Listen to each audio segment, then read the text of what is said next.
আমাদের বাংলাদেশের যেই নোংরা নিয়ম যেটাকে বলা হয় দলীয়করণ, যতদিন পর্যন্ত আপনি কোনো একটা নির্দিষ্ট দলে না যাবেন আপনার রেকগনাইজেশন হবে না। কারণ আমি অলমোস্ট হারিয়ে যাচ্ছিলাম, একা একা পেরে উঠছিলাম না। তো আমার মনে হচ্ছিল যে দলীয় যতক্ষণ পর্যন্ত আমি একটা প্ল্যাটফর্ম না পাবো আমি সেভাবে নিজের কাজকর্মগুলো করতে পারবো না, একা হাতে কোনোভাবেই সম্ভব না। তো সেই দিক থেকে আমি সব কিছু অবজার্ভ করে ছাত্র দলের সাথে আমার মতাদর্শ মিলেছে, তাদের কাজকর্ম আমার ভালো লেগেছে।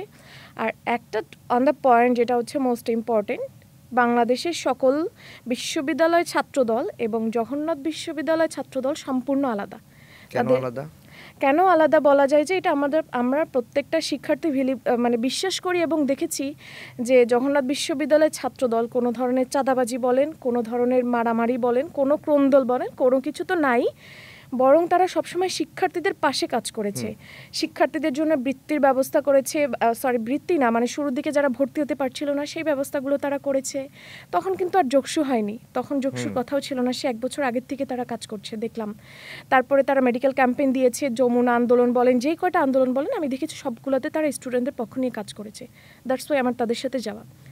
আর এইখানে যাওয়ার পরে বাংলাদেশে আমার মেইনলি আসার কারণ হচ্ছে একটা সিনারিও তৈরি করা। আমি যেভাবে লাখো কোটি মানুষের অনুপ্রেরণা ছিলাম সেভাবেই কাজ করা, বিশেষ করে মেয়েদের জন্য, যে আমরা মেয়েদেরকে সব কিছুই করতে দেই, লাইক কোনটা জিনিসটা দেই যেখানে আমরা হাইলাইটেড হব, যেমন ব্যানার ধরতে পারলে বা মিছিলের সামনে থাকলে তখন আমরা মেয়েদেরকে দেই।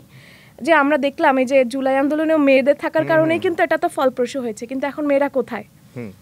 তো সেই দিক থেকে আমি এসেছি যাতে করে মেয়েরা পলিসি মেকিং অ্যান্ড ইমপ্লিমেন্টেশনে কাজ করতে পারে, তারা বুঝতে পারে যে না আমরাও সুপার 3-তে যেতে পারি।